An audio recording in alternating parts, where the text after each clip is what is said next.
Welcome back to the channel, guys. So today we're going to talk about a topic that every photographer, whether amateur or professional, faces at some point, which is not getting the perfect shot. So everybody at some point deals with missing the shot, missing the chance, missing the opportunities, and how you can embrace those imperfections in order to still find an enjoyable moment and experience in taking photos. So I'm going to show you guys what not to do, and then I'm going to provide you guys with some topics, tips, and tricks for you guys to think about when you're out on your next shoot and when it comes to you not getting the perfect shot. All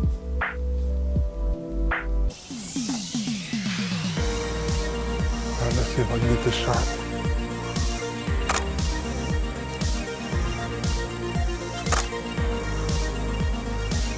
Fuck, I missed a shot. Damn.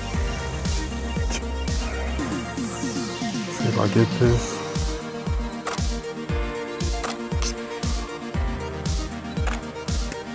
Come on, please. Fuck, man. Fuck. Me, man. What was I doing? I fucking suck, man. Shit, man, I suck. Come on. I can do it this time.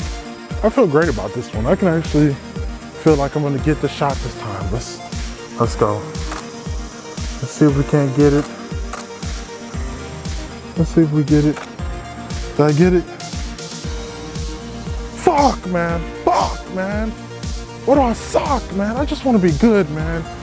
I just want to be good. Why do I suck? Fuck that shit. Wow. So we definitely don't want to be that guy. But the tip number one is accepting the imperfections. So first and foremost, you guys have to understand that you're not going to always get the perfect shot, but there are ways to think about missed opportunities and missed shots in a way of thinking that, hey, this is a lesson to learn from, so that next time I run into this, I know what to do, where I need to be in order to make the most out of that experience.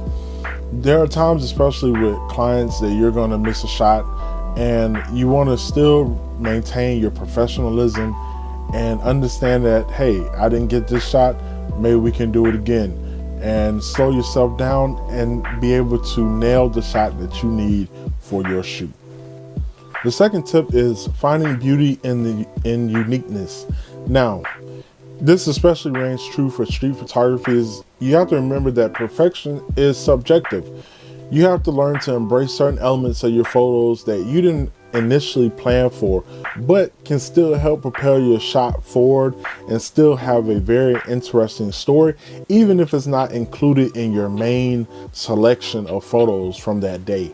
There's a lot of times where I go back on this topic and I look at past photos and I will see things either in the background, sometimes in the foreground, that I wasn't paying attention to at the time. But now that I have new eyes and a fresh take on the photos, I can actually sit there and have an appreciation not only for that day, but for the shot itself. So tip number three is experimentation and taking risks.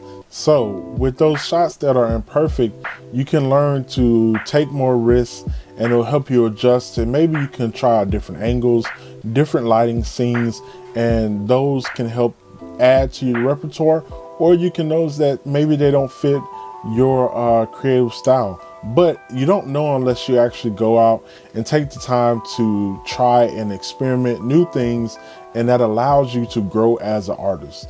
The more that you can do and the more that you can experiment and be fluid in your creativity, the better that your art will eventually come out.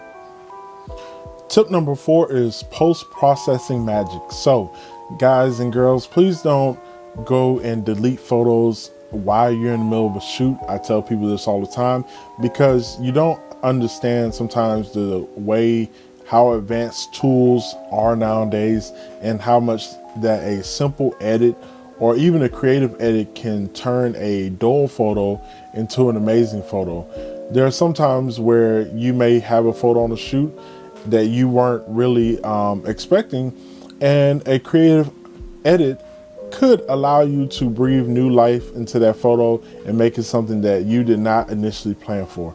So definitely look at your tools when it comes to Photoshop and Lightroom and see what you can do to help those not so great photos turn out to be really good photos.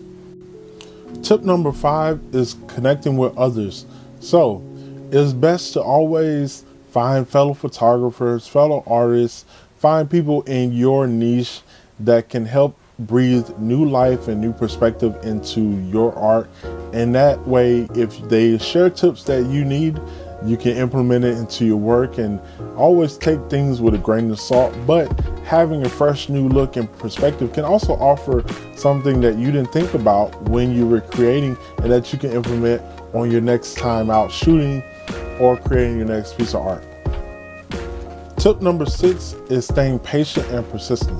Of course, practice makes perfect, and though we're not really chasing perfection, we are wanting to get very close with it when it comes to our art form.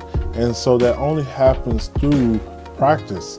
You have to consistently go out and shoot, go out and create, so that you can get better and learn your equipment better and learn what techniques, tricks, angles, time, lighting really speaks to you and helps motivate your creative passion. So always stay practicing. Number 7 is mind shift change, journey to destination.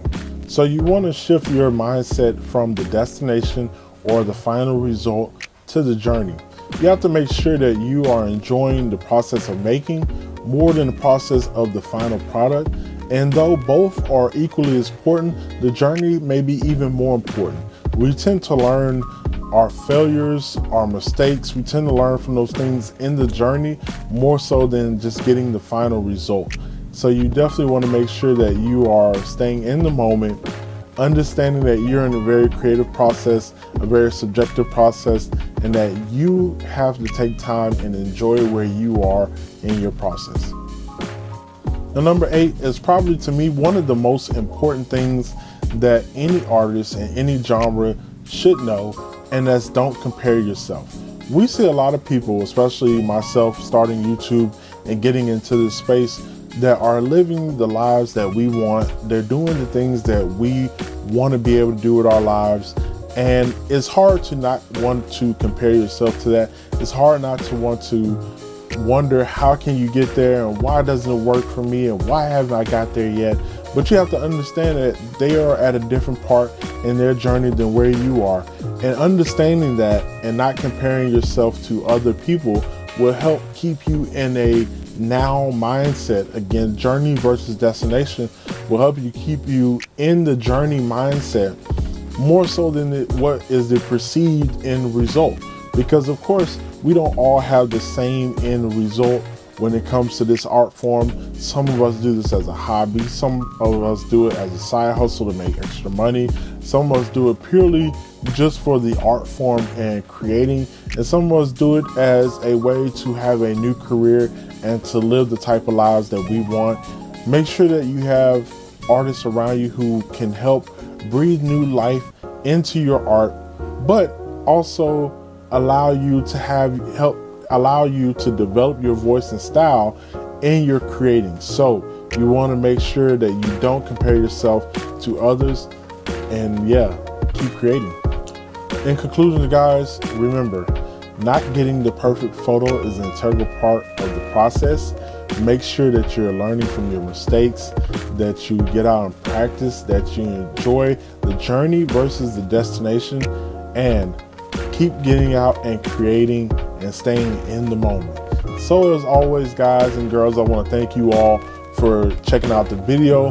Thank you so much to you guys for getting me to 222 subscribers. Again, we're on our way to 1,000 subscribers. We're on our way to growing our community. I want to create a safe space for artists of all color to come together and really learn from one another, to maybe work together on projects and things of that nature, and to just really build a real community of artists who are here for creating and experimenting. So make sure you guys like, comment, subscribe, do all the things that matter.